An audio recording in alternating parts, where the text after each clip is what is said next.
ये है normal starter और अब मैं इस वाटर लेवल कंट्रोलर के कनेक्शंस इस नॉर्मल स्टार्टर के साथ करके दिखाऊंगा।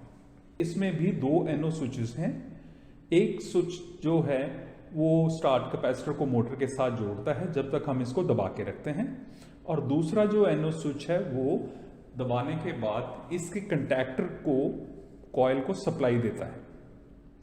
और दूसरा ये जो बटन है एक NC स्विच है, और ये जो दो लाल तारें हैं ये इसके सीरीज में लगाई जाएंगे। ये जो कंटैक्टर है स्टार्ट बटन के लिए दो पेयर तार के हैं, एक हरा और एक काला, और दोनों इसके लगी हुई तारों के साथ लग जाएंगे और ये सीरीज में। अब मैं अंदर से भी आपको इसके कनेक्शंस दिखा देता हूं। अब ये है दो पेयर जो वायर्स के आते हैं स्टार्ट बटन के लिए। ये दोनों लगी हुई तारों के साथ, ये एक स्विच है NO और ये दूसरा स्विच है, इनके साथ हम लोग इनको लगा देते हैं। और दूसरे ये जो स्टॉप बटन है ये NC स्विच है। हम इसके एक साइड से हम लोग एक वायर को निकालेंगे।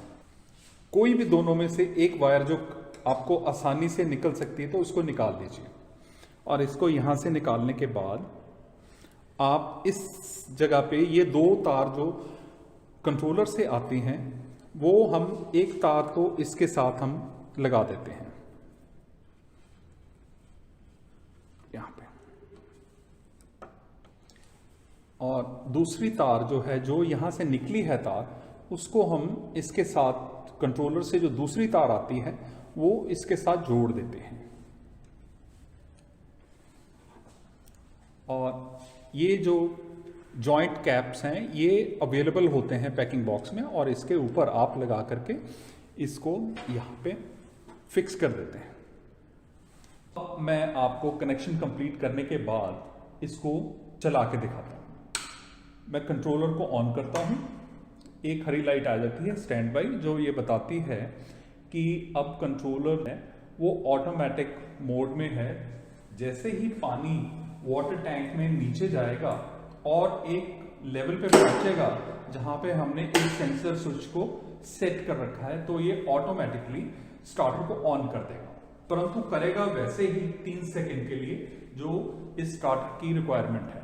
और जब पानी भर जाता है तो ये ऑटोमेटिकली स्टार्टर को ऑफ कर देता है। ये तो थे इसके फुली ऑटोमेटिक फंक्शंस। इसमें एक हैंगिंग स्विच भी दिया हुआ है जिसको हम मैनुअल और ऑटोमेटिक ऑप्शंस में इस्तेमाल कर सकते हैं। जैसे कि मैंने अभी दिखाया कि ऑटोमेटिक फंक्शंस है, तो हम इस हैंगिंग स्विच को ऑटो मोड में रखेंगे। अगर आप चाहते हैं कि स्टार्टर को सीधा इस्तेमाल करना तो उस केस में आप इसको स्विच ऑफ कर सकते हैं और यहां से मैनुअल ऑप्शन कर करके स्टार्टर को सीधा भी चला सकते हैं जैसे आप नॉर्मली चलाते हैं। तो आपको इस लिए कोई भी वायरिंग को चेंज करने की आवश्यकता नहीं है।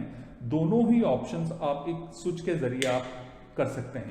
ऑटोमेटिक यहां से ऑटोमेटिक ऑन हो जाएगा और जब भी पानी ऊपर जाएगा तो ये ऑटोमेटिक ऑफ हो जाएगा।